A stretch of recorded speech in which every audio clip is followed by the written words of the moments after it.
while Thriller was Michael Jackson's most successful album, was that his best album? If it wasn't for Tony, Back to my channel. Today I have a very interesting video, and you know I haven't did a Michael Jackson video in a while, and I wanted to come back with a new, interesting, fun topic. And today I'm going to be ranking Michael Jackson's albums. I'm going to be ranking it from his adult albums. Basically, it's from Off the Wall to Invincible. The albums include Off the Wall, Thriller, Bad, Dangerous, His Story, and Invincible. 6 being my least favorite, 1 being my favorite. And his amazing body of work. The number 1 album was easy for me to decide, but the other 5 I kept mixing around, but I finally settled on a list of my top 6 Michael Jackson albums in the rankings, and I'm interested to see y'all's. Here we go. 6 was Invincible. Now, this is Michael Jackson in 2001, right? This is him over 40 years old, and he's Michael Jackson. He didn't have to prove himself, but I felt like to him, he had to prove himself in a way of like, I still got it. You know what I'm saying? Like, after all the stuff he been through in the 90s, he came back in 2001. And 2001 was a big year for music, but it also was a big year in catastrophic events. And it came out around 9/11, and a month before that, Aaliyah had her accident, and it was 2001. The later half of 2001 was a crazy year, and Michael Jackson had to come out with this album, and music had changed, and the trends in music has also changed at this time, right? And Michael Jackson had to find that balance of being authentic to himself and his artistry, but still making music that would blend in. You know, it would stand out but blend in. Nothing that's too old sounding, nothing that's too drastic that it would be like, what is this? And he delivered that perfectly to me. Still finding the balance of those songs that's radio friendly, that had that Michael Jackson-esque touch to them, but it fits in with the time of 2001. You know, it's not the 90s anymore. There was a new era approaching. This was a new era. This was a new time for music. I felt like Michael Jackson with Invincible, he delivered an amazing body of work. But he didn't sell out for the popular sound. Basically, that's what I'm trying to say. You know, as artists develop and grow and they get older, they feel like they gotta, abandon their true artistry and go with what's the popular thing to do. Like right now, it's trap. Michael Jackson wouldn't do that. So, and on the album, he had a lot of great songs, from the R&B, the slow jams, the ballads, the heavy hitters, them party tracks, them dance tracks. You Rock My World was the perfect introduction. It was the perfect single release to be his lead. And for him to be like, oh, I'm back. That song was everywhere on the radio. The music video played everywhere on TV. I remember that specifically. And that really began, you know, that's my youngest memories of Michael Jackson, because I was 6 at the time. So that's my youngest memories of Michael Jackson. And that's when I was like, you know, I was 6, imitating him in the living room, dancing like him. You know what I'm saying? So, you know, Michael Jackson really came back strong with that, you know? Compared to his other bodies of work before that, it's not my favorite. But to Michael Jackson standards, it was still a great body of work. And we all know the things with Tommy Mottola and Sony, and how Tommy Mottola had this, he underpromoted the album. He tried to blackball Michael Jackson, and the album could have been more successful than what it was. But Tommy Mottola, he did the same thing to Mariah Carey years prior.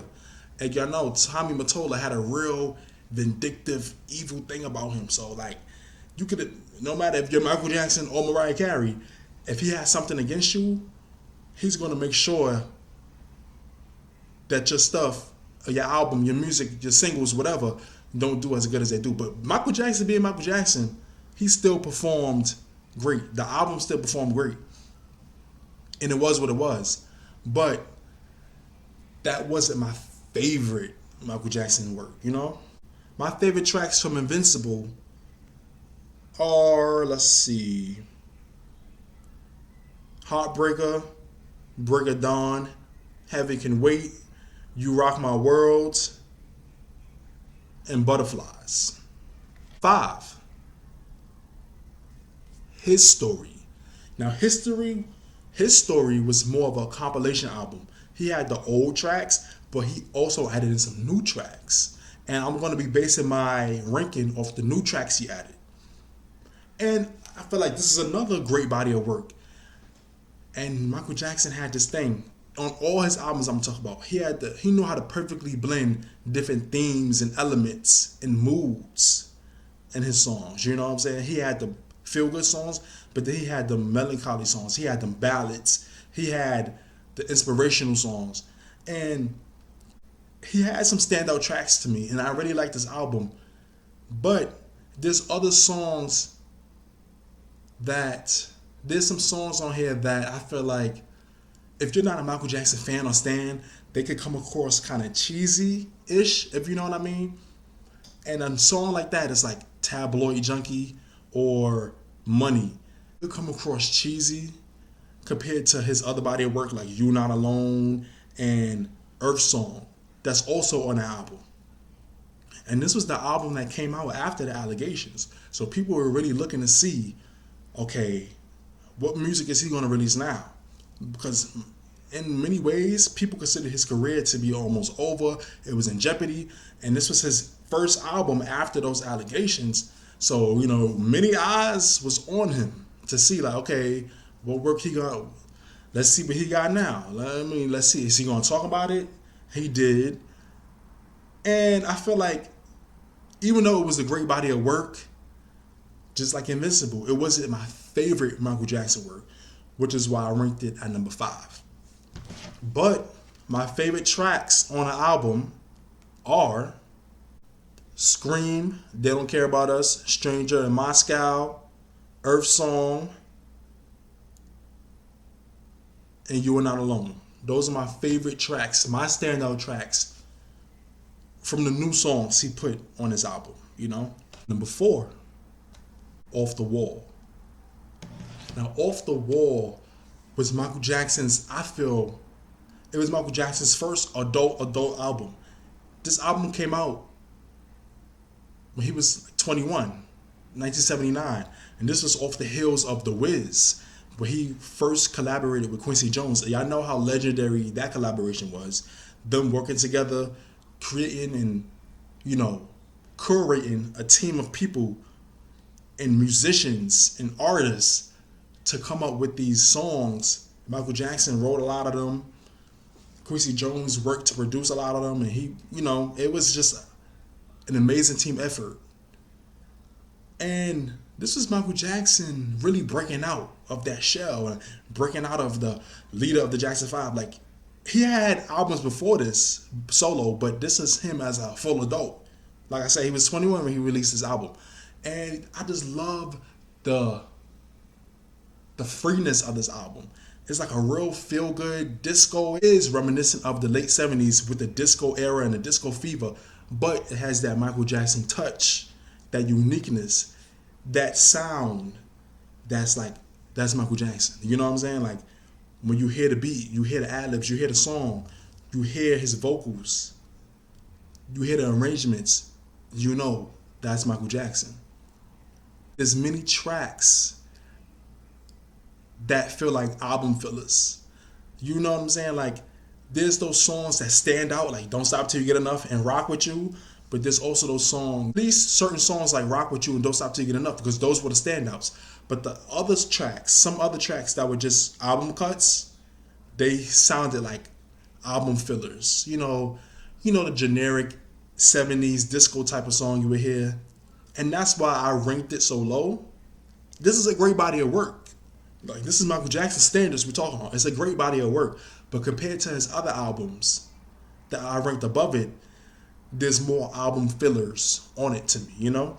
And my favorite tracks from this album are Don't Stop Till You Get Enough, Rock With You, Working Day and Night, Off the Wall, She's Out of My Life, and It's the Falling in Love.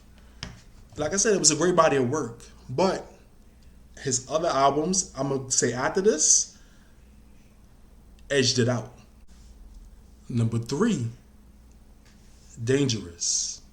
I love how experimental Michael Jackson was with this album. He explored many different themes and topics and many different instruments and arrangements. And now this was off the heels of the New Jack Swing era, which Michael Jackson helped to revolutionize and bring in with producers like Teddy Riley and other producers he worked with. And I would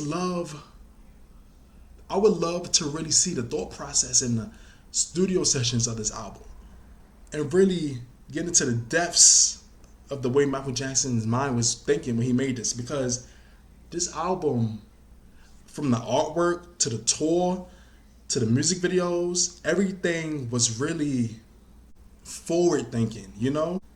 This is a great body of work. There's so many smash hit records on this. You really look at the track listing for this album, it's so many hits. You look at it hit after hit after hit after hit, and all the music videos that went with it. And it's just, look at it now.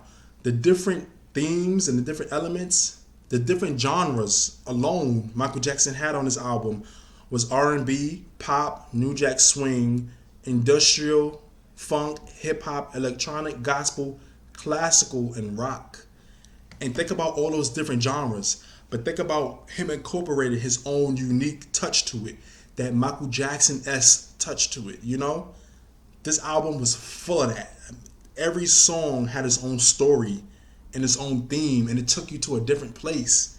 And it's just like, wow, this album was a great body of work. And the reason why it's at number 3 is because I feel like the other two I'm going to talk about, they edge it out in many ways I'm going to discuss. But this is still a great body of work. Favorite tracks from the Dangerous album are Jam, In the Closet, Remember the Time, of course, Can't Let Her Get Away, Heal the World, Black or White, Who Is It, Give In to Me, and Will You Be There. Look, all those songs I just listed, it's like hit after hit after hit after hit. It was amazing. Number 2, Thriller. I ranked Thriller at number 2. And here's the thing, right? And to be honest, I don't feel like this is an unpopular opinion. Michael Jackson's Thriller album was his most successful, the most successful album of all time. Sold the most records. 8 Grammys in one night, Guinness Book of World Records. It broke all these records. It broke boundaries. It was revolutionary, legendary, iconic. Almost 40 years later, nothing can beat that title. Those titles with an S. But in different terms, listening to the whole body of work, it's just not my favorite. And I feel like they knew this album was going to be successful, but they didn't know the album was going to take off like it did, you know? And I'm pretty sure it was times when Michael Jackson was just, he had a long time in his hotel room in his mansion where he was just sitting and like, damn, I did that. I really did that. You know what I'm saying? This album took off. I don't even think Michael Jackson and Quincy Jones knew the magnitude of what they did when they released this album. And from Thriller, look at the shirt. It was a cultural phenomenon. All these years later, every time I wear this out in public, people, I like your shirt, I like your shirt. Where did you get it from? Where did you get it from? Like, he revolutionized music videos with this album alone. You know what I'm saying? Like, this body of work was top tier. You know? In many ways, nothing can top it. There was a reason Thriller became such a juggernaut success. There was a reason Michael Jackson won 8 Grammys in one night because of this. You know what I'm saying? There was a reason Thriller took off the way it did. It was a cultural revolution. You know what I'm saying? And I just wonder what it felt like. If anybody was a teenager back then or adult back then, let me know down below in the comments. I just wonder what it felt like to be living a part of it. I just wonder what it felt like to be living during that time when Thriller was at its peak, and to be seeing the music videos on TV, to be listening to the radio and hearing the songs, and to be a part of that history of Thriller really taking over the world, because that's what it did. You know, I'm looking at it right now. Out of the 9 songs that was on the album, 8 of them were released as singles. Only one that wasn't was "Baby Be Mine," and that's that one song that I'm just like. There's other songs that I feel like edge some of the songs on Thriller out. Just my opinion. Now, my favorite tracks on Thriller are "Wanna Be Starting Something," "The Girl Is Mine," "Thriller," "Beat It," "Billie Jean," "Human Nature," "PYT," and "The Lady in My Life." We finally made it to number one. My favorite Michael Jackson number one album, from my ranking, is "Bad." Ironically, I'm saying it's "Bad," but that's just the name of the album. But I feel like "Bad," that whole era, the whole album, all the music videos, the whole creative process, I feel like that was Michael Jackson at his creative peak. Do y'all agree with me? The whole "Bad" era, from his look to the album cover, to the look he had with the straps with the buckles and the chains, and the whole "Bad" tour, like the way he grew his hair out, it was longer. Like that whole look, that whole era, I feel like that was Michael Jackson at his best. That was Michael Jackson at his creative peak. And that was Michael Jackson really outdoing himself. I feel like on "Bad," he outdid himself on Thriller. A lot of people won't agree because Thriller was so successful, the most successful, but I feel like in many different ways, "Bad" outdid Thriller. Successfully, stat wise, when it comes to numbers, Thriller ranks supreme. But I feel like artistically, creatively, "Bad" ranks supreme. That's just my opinion. Do y'all agree with me? Let me know down below in the comments. Do y'all agree with me? I feel like "Bad" is Michael Jackson's best body of work. Just thinking about the creative process and the songs, and he wrote most of the songs on the album, and all the different themes he had, and just the whole body of work. Listening to it from track one to the last track, it's an experience. It's my favorite body of work of his, and it's always going to be.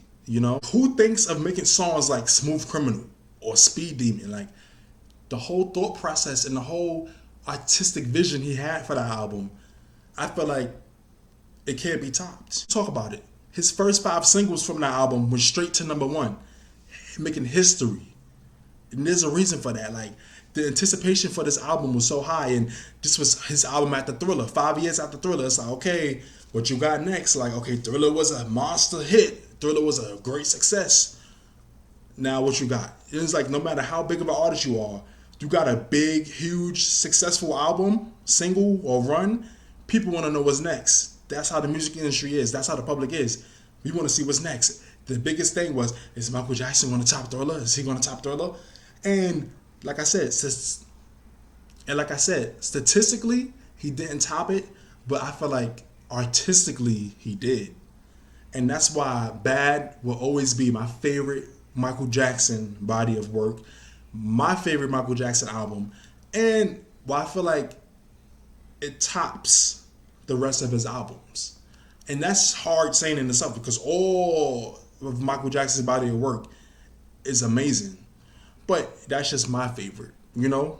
My favorite tracks from "Bad" are "Bad," "The Way You Make Me Feel," "Speed Demon," "Liberian Girl," "Another Part of Me," "Man in the Mirror," "I Just Can't Stop Loving You," "Dirty Diana," "Smooth Criminal," and "Leave Me Alone."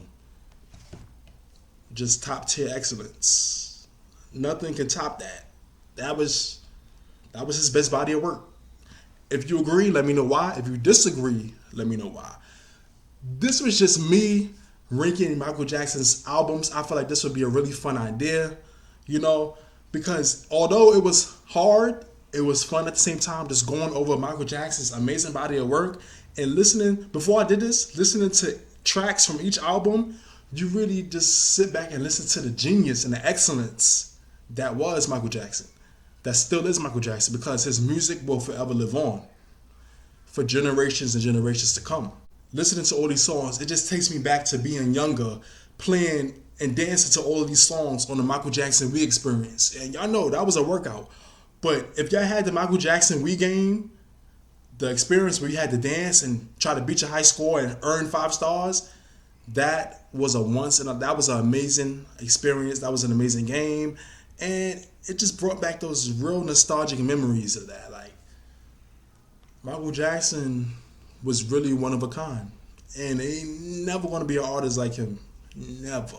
I want to know what y'all think. What are your favorite Michael Jackson albums? What are y'all least favorite Michael Jackson albums? Rank them from 6 to 1. Remember, the albums are Off the Wall, Thriller, Bad, Dangerous, His Story, and Invincible. Rank them from 6 to 1. 6 being your least favorite, 1 being your favorite. And if you can't do that, or if you have trouble doing that, like I almost did, what's your favorite Michael Jackson album? And what's your least favorite Michael Jackson album? And why? And my last question I posted y'all is, even though Thriller was Michael Jackson's most successful album, the most successful album of all time, do y'all think that Thriller was his best body of work?